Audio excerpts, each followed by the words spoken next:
Maliza kuchekelea magari ya tajiri kubebwa, mwahudumia wapenzi wenu sasa, kwa sababu kila siku mmekuwa mkiwadanganya kuna michongo mnaisikilizia, sijui kuna sehemu kuna dili mnapiga, mkipata pesa ndo mtawapa.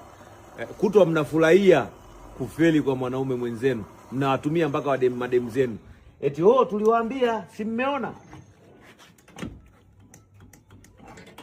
Si mmeona? Tuliwaambia. Leo maisha kuna kupata na kukosa. Leo naweza nikawa nimekosa, kesho nitapata, alafu fresh yani. Mimi ni mwanaume. Alafu mimi natakiwa mjue kwamba mimi ni mwamba, mimi ni fighter, mimi ni kila kitu. Naona leo mnafurahia. Mnafurahia eti Chief Godlove amefeli, amefulia. Mimi naweza nikafulia leo, kesho nikapata, alafu fresh. Alafu wewe ukawa hujawahi kupata kabisa. Haya, mimi nimewahi kuendesha Maybach, nimewahi kuendesha Mustang, nimenunua G-Wagon. Yaani nina kila kitu. Hayo maisha ya kitajiri nishaishi. Sasa wewe unafurahia eti mimi kukosa Maybach au kukosa Mustang. Wewe si fala kabisa. Haya, wewe ushaikuwa nayo.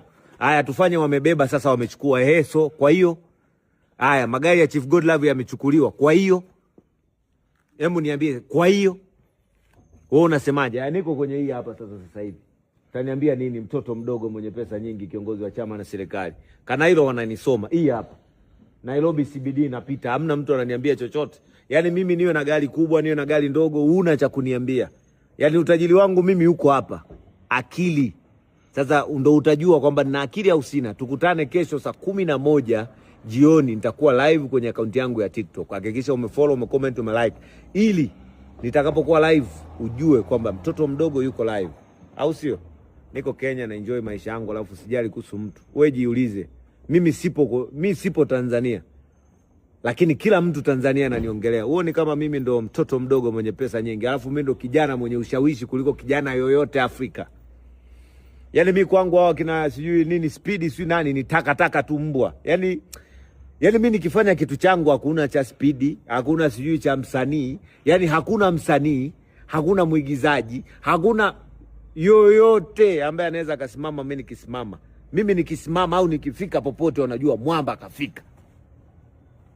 Endeleeni watumieni madem zenu na hii. Mwahudumie madem zenu. Sio mnakaa mnafurahia anguko la mwanaume mwenzenu eti kwa sababu huwa anawaambia madem zenu kwamba mnatakiwa kuwahudumia. Kuwahudumia madem zenu yuko pale pale. Mimi ni aidha niwe na pesa au nisio na pesa. Nitawanyosha. Alafu mimi mkiona nina hasira kama hivi ndo mjue sina hela. Mimi kiwaga na hela siongeagi sana. Yaani mtoto mdogo. Ukiona naongea sana hivi jua kabisa kweli nimekosa. Kweli nimekosa.